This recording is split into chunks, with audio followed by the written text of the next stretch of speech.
Hi there. Yeah, yeah, yeah. I don't know how Curly did it. I'm here to review the 2000 TV movie titled The Three Stooges. It's a movie about the life of their life on and off camera, their rise, their fall, and their rise back up again. That's a spoiler, forgive me. Now I gotta say this. These three comedic actors, Mo, Larry, and Curly, they had such good comedic chemistry with each other, and they just really defined their counterparts well. And if you don't find the right actors to play these real life personalities, it's gonna sink. And I gotta say, Paul Ben Victor is Mo, Michael Chiklis is Curly, and Evan Handler is Larry. Really fit it pretty well. And let's not forget John Kassir is Shemp. You know John Kassir, the voice of the Crypt Keeper on Tales from the Crypt. And that must have been a real challenge because Shemp, who of course after Curly was forced to leave the act due to a stroke, and he rejoined the act.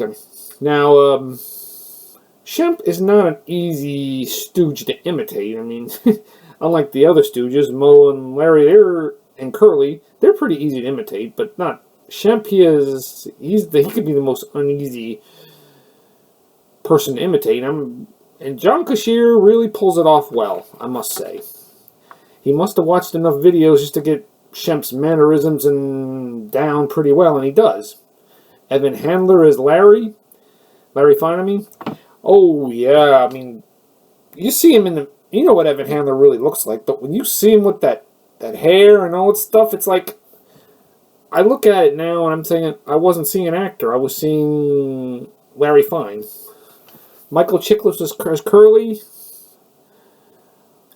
When I first saw it, I thought he played the troubled life of Curly pretty well, but the comedy part, it seems like a poor imitation.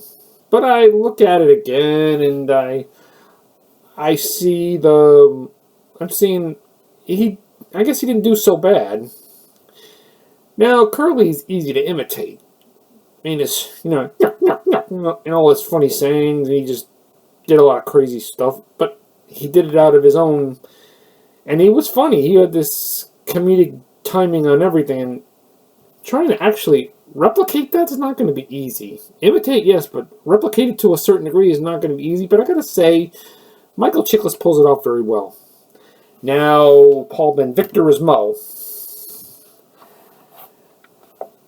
I'm not going to say anything bad about Paul Ben Victor. I think he's a terrific actor, and I think he does his best to embody Mo. I mean, he does best by what he's given. I mean, he just didn't...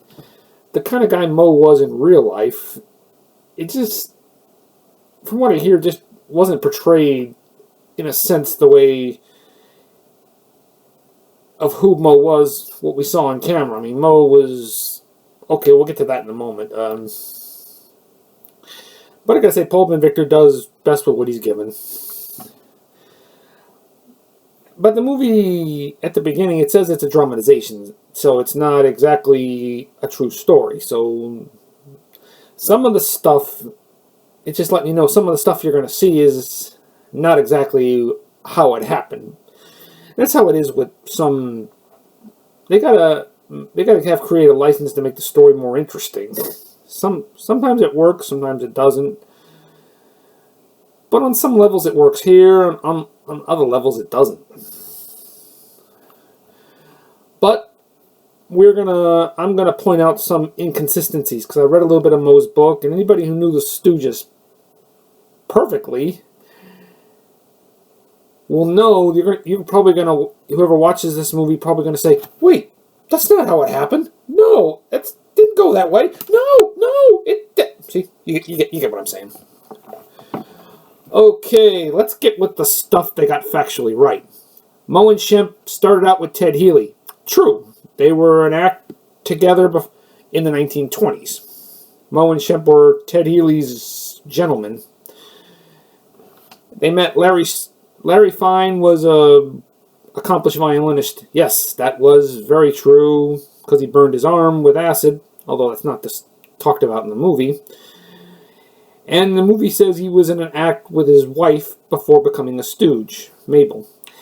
That is true, but they left out one little thing about that. He was also in an act with not only with his wife Mabel, but with Mabel's sisters, and it was titled The Haney Sisters and Fine.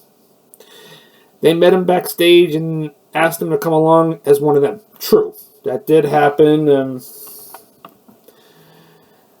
Larry was a compulsive gambler.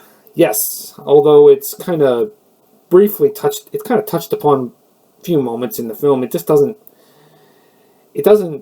become any part of the movie. He just shows you moments where he's just gambling and unlucky times. What other stuff they got right? Curly had a thing with alcohol. Yes, he did. And he was very bashful around women. Yes, after he shaved his head for the act. He felt insecure around women. That's why he drank. And let's not forget in the late 1950s they started showing Stooge shorts on TV, and the ratings went up. Yes, and that caused Moe and Larry to come out of retirement. That is true. Now, I don't know whether or not Moe went into the studio head and told him to get stuffed. I don't know if Moe was that type of guy in real life. From what I hear, the person you saw Moe, the violent bully that Moe was on camera, he was totally not who he was.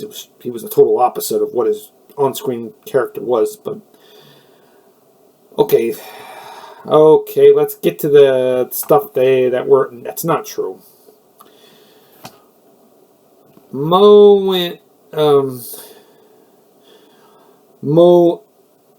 Ted Healy threatens Moe if he decides to go solo without him.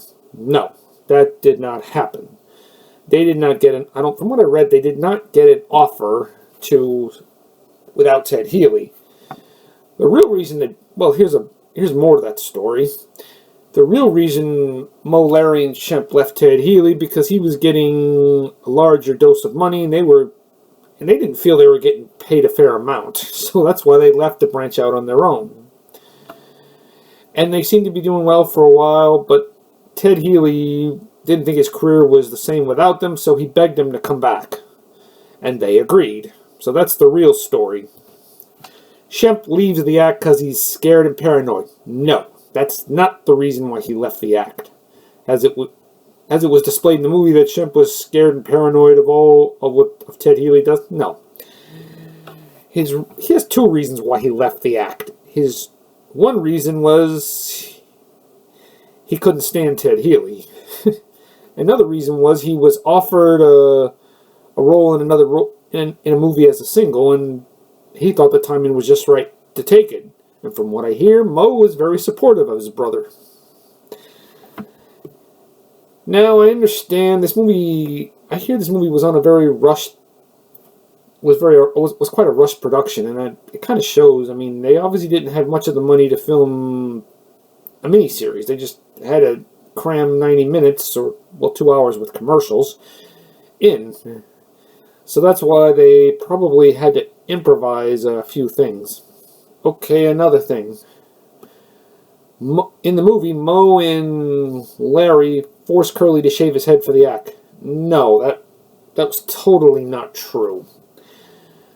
From what I hear, Curly voluntarily shaved his head for the act because after Shemp left the act, they needed a third guy. So Moe said to Ted Healy, "How about my brother Jerome?" And then he looked at Jerome and didn't think he looked, because he had long brown wavy hair and a mustache, and he said, "I don't think he doesn't look goofy enough to be considered a stooge." And Curly's like, "Wait a couple minutes, I'll be right back." Then within a few minutes, he comes back completely bald. And full shave and everything.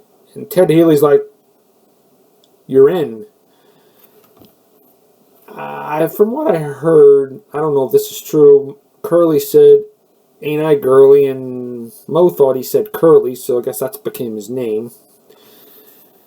And another inconsistency, Curly joined the act in 1932, not 1933. However, what the movie doesn't show, Curly was with Ted Healy for the next 2 years. He was with Mo, Larry, and Ted Healy for 2 more years until they finally broke away from Ted Healy and struck out on their own. Alright, what other inconsistency? The movie says Ted Healy died in 1936 during the filming of Disorder in the Court. No. From what I hear, Ted Healy actually died in 1937. And he didn't hear it from Larry. No, he didn't. He got a phone call and from someone telling him Ted Healy is dead. And from what I hear, Mo was more distraught than what he appeared in the movie. He didn't say, "Oh, tough break, he was going to have a kid too." Oh, that wasn't Mo. Mo was pretty broken up about when he heard that Ted Healy died. Alright, another inconsistency. Curly has a stroke during the filming of Half-Wit's Holiday. Well, yes and no. Yeah, Curly did have a stroke during the filming of Half-Wit's Holiday, but it didn't happen on camera. It happened off camera in his dressing room. And Mo, he was supposed to film one more scene, and Mo comes in his dressing room to see what's the problem is. He finds him slumped over his desk, unable to speak. Mo was pretty broken up about it. I don't know why they felt they had to change that. They didn't think finding him in his dressing room slumped over his own over a desk would have been dramatic enough. Mo was, and years later, Mo was like a studio head for Columbia. Worked for the studio manager, getting him his lunch, shining his car. I don't think Mo really did that. From what I hear, Mo invested quite wisely, and I think he would have. I mean, I don't think I hear he wasn't quite as cynical as he appears in the movie. He had hopes the Stooges could continue, but he would have most likely settled in retirement, him and Larry. But, of course, after the Stooges shorts are being shown on TV and the number ratings go up, that inspires him to come out of retirement, like I said. But Mo sold real estate when he wasn't working, and he always invested pretty well, and he was pretty wealthy. So him working for the studio head, I don't think I don't think that happened. It's just, I don't know. Joe Besser not Joe Besser. Joe Besser. Yeah, it is Joe Besser. He was the other Stooge before the Stooges short closed down. I mean, before the short departments closed down, he was the new Stooge after Shemp passed away. Now, and the movie kind of portrays him as kind of a jerk. Now, from what I saw in one interview with Joe Besser, now he was not a big fan of being smacked and all that stuff, but he didn't really have he didn't really have anything bad. Always had bad moments with Mo and Larry. I mean, he got along with them great, even though he wasn't a fan of getting smacked. I mean, I don't think he was really the jerk as the movie portrays him out to be. Well, that's my inconsistencies. If I missed any, please let me know if you're in fact are watching. I'm really glad they made this movie, despite that. It shows the movie has a real love for the Stooges, and the actors playing the Stooges really have a love for it, and you could really see it in their performances. They really want to embody these characters well, and they do. I'd say watch this movie just for the heck of it, but don't expect much from what you heard from me, much true and what's not true. But don't take my word for it. I'm just going by what I read up. So, have a nice knuck of a day, and I give the Three Stooges, I guess an 8 out of 10. Sayonara.